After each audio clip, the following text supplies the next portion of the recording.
Assalamualaikum warahmatullahi wabarakatuh. Om Swastiastu, Namo Buddhaya, Salam Kebajikan. Perkenalkan, nama saya Alma Rahmawati Dewi dengan NIM 20230080 dan teman saya ada. Perkenalkan, saya Dia Ulaku Aida dengan NIM 202300808547.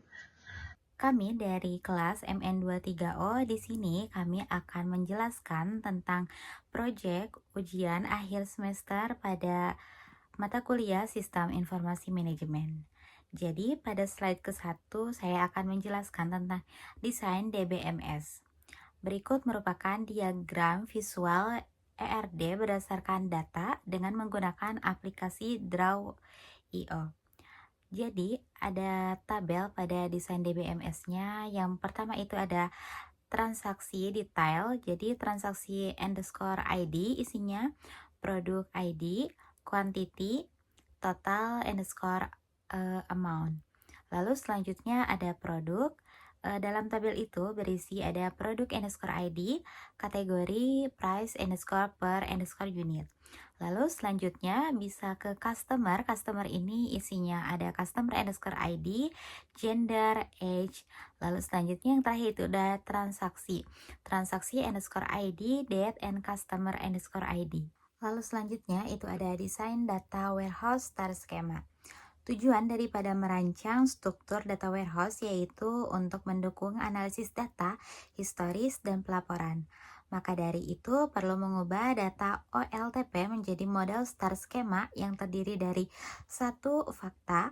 Fakta dapat numerik untuk analisis misalnya penjualan. Lalu yang kedua itu ada dimensi, yaitu adalah konteks deskriptif dari fakta. Misalnya waktu, produk, dan pelanggan. Jadi yang dimaksud dari OLTP atau Online Transaction Processing adalah jenis sistem dalam sistem informasi yang dirancang untuk memproses transaksi dalam jumlah besar dengan cepat dan akurat secara online dan real time. Sistem ini mendukung operasi-operasi seperti menambahkan, memperbaharui, dan menghapus data secara langsung dan efisien.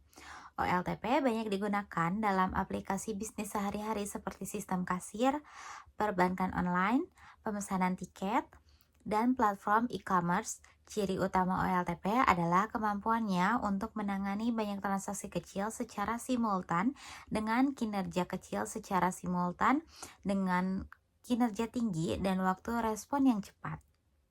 Lalu selanjutnya itu adalah tabel fakta. Jadi tabel ini terdiri dari 3 kolom. Yang ke-1 ada kolom, tipe, dan keterangan. Isi dari kolomnya adalah transaction ID, date ID, customer ID, product ID, quantity, total amount. Lalu ada tipe-tipenya seperti INT, varchar, dan desimal.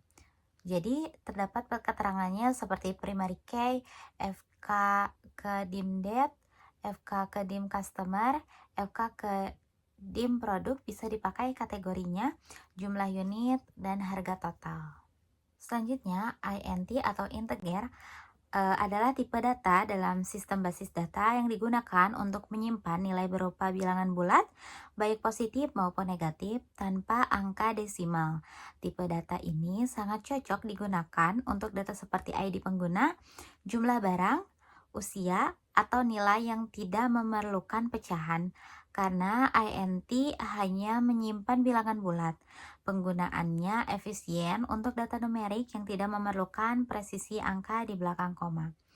Lalu yang kedua itu pengertian dari varchar atau variabel karakter.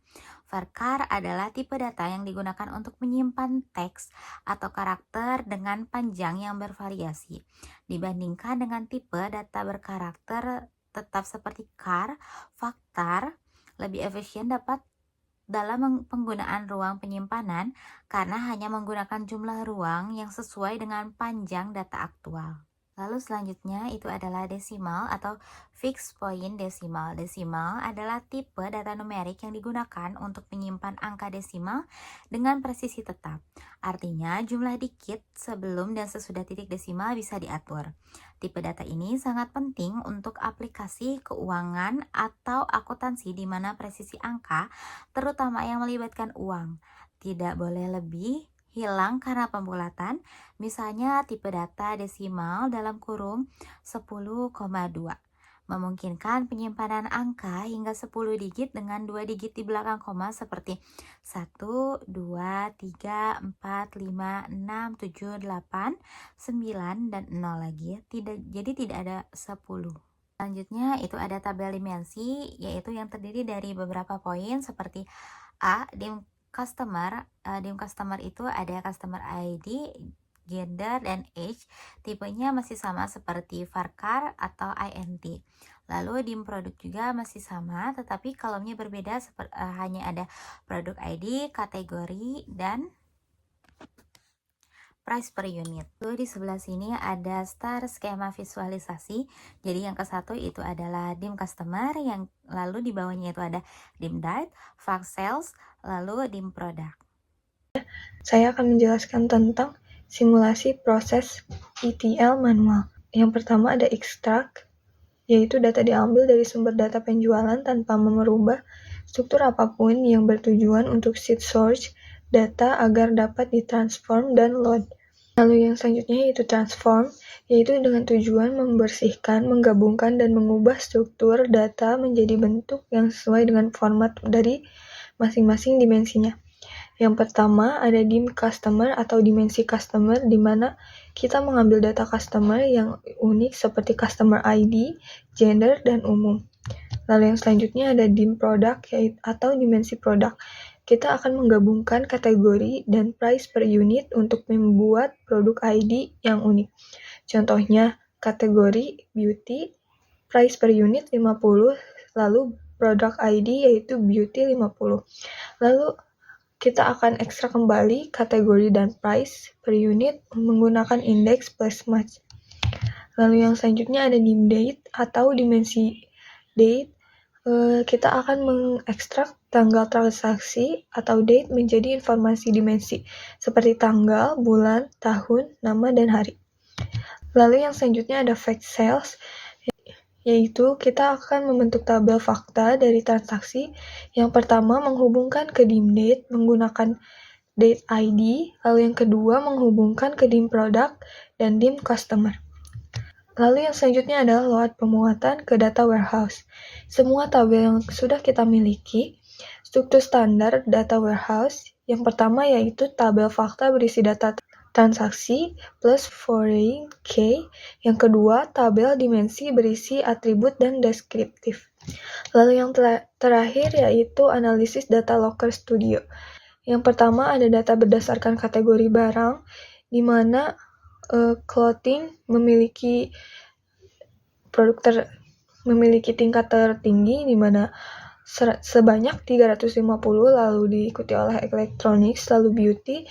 Lalu yang selanjutnya ada data penjualan per tahun dari masing-masing dari tahun 2023 dan sampai 2024. Lalu yang selanjutnya yaitu data berdasarkan gender, di mana pembeli perempuan lebih banyak daripada pembeli laki-laki sebanyak 2%. Mungkin sekian, terima kasih. Terima kasih, sekian presentasi dari kami. Mohon maaf bila ada salah kata. Wassalamualaikum warahmatullahi wabarakatuh.